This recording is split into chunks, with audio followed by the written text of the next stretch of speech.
Alright, so now we're going to start to get into the JavaScript widgets or JavaScript components of Materialize CSS, and we're going to start off with the carousel. So this is file 4_1 carousel, and you'll see these panels here. This is actually for the content slider down here, which we're going to get to later.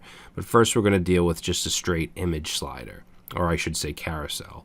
So let's give this div a class of carousel. Okay, whenever we want to use a carousel, we add that class. And then these A tags here need a class of carousel-item. Alright, now this will work without having an href, but it's good practice to put something here. I'm going to put a #1! Just to give it kind of an identifier and also to give it a pointer when you hover over it. And then for the image, we'll just do image/image1.jpg. Alright, so that's basically it for a carousel item. So what I'm going to do is copy this A tag, and let's just paste this in. So that's 1, 2, 3, 4 more. So 1, 2, 3, 4. And we're going to change the image numbers here. Okay, and let's change the identifiers or the links. So we'll say 2, 3, 4, and 5. Alright, now if I save, we don't see anything because just like with most of the JavaScript widgets, it needs to be initialized in jQuery or in JavaScript. So let's go down to the bottom here, and all we have to do is throw in our jQuery and say the carousel class. Oops, just probably spell it right. And then we just need to call dot carousel like that and save. And there we go. So now we have a nice carousel, and if we click on one of these images, it'll go over. We can go backwards. It's also touch enabled for mobile devices. So that's one type of carousel. We also have a full width or slider, it's also called. So what I'm going to do is copy this whole thing we just did, and then I'm going to comment it out. Okay, and then for the full width, I'm going to just replace what we have here. And then we're just going to add one class in addition to carousel called carousel-slider and save. Alright, now if we just do this, you can see it gives us one image at a time, and I can bring it over.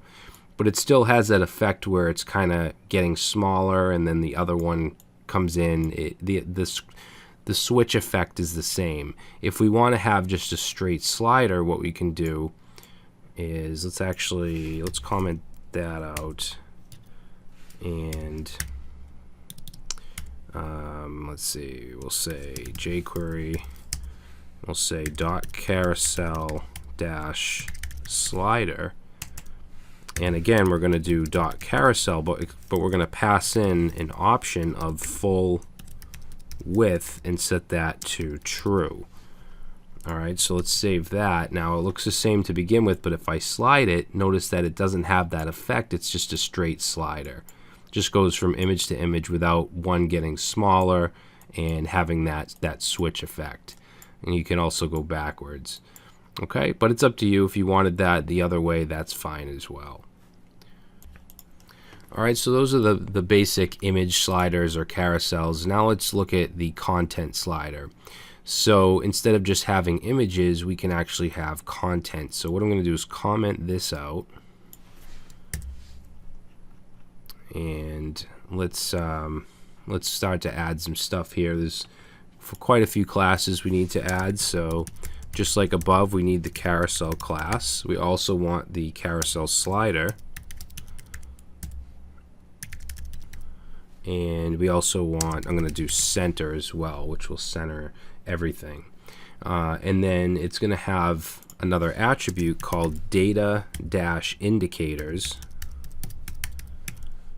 and we want to set that to true. Alright, the indicators are basically the little dots that show which slide you're on.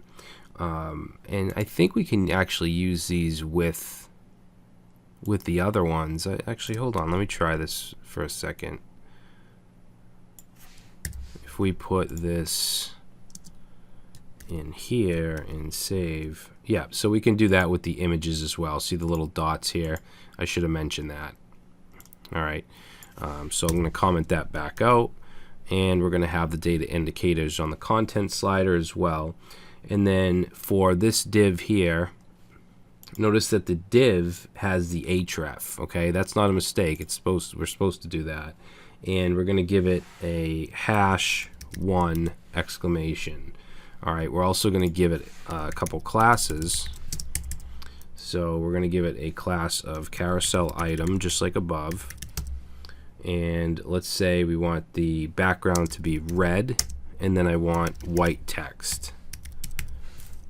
Okay, and then for the h2, we're going to leave that, no class is needed. For this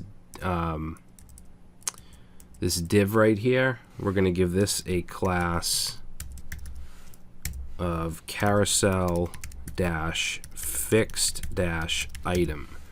Okay, we also want to center it because it's going to fix it. It's going to basically just do just that. It's going to position it in a fixed position, and then we're going to have a button, or it's actually a link that I'm going to format as a button by giving it a class of btn, and then I'm also going to make it the color black. Okay, so that is a panel. Each slide is called a panel.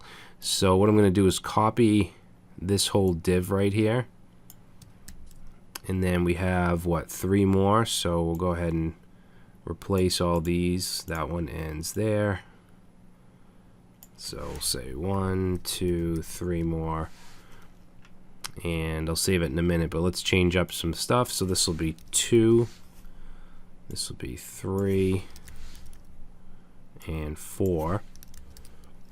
And then let's change up the colors a little bit. So the second one, let's make it, instead of red, we'll make it amber. And the third one, let's make green. And then the fourth one we'll make blue. All right, let's save that. And there we go. So we have our heading, we have our paragraph and our button, our indicators, and we can slide it, and we can put any type of content here we want. And then the carousel fixed item is what pushes this button down here. If we didn't have this class, let's save that. Let's go to the last one. You'll see that it's just right under the paragraph. But if you want it down there, you can add that fixed item class. That's what that does. Alright guys, so those are the different types of carousels that we can have with Materialize. In the next video, we're going to go ahead and look at the collapsible widget.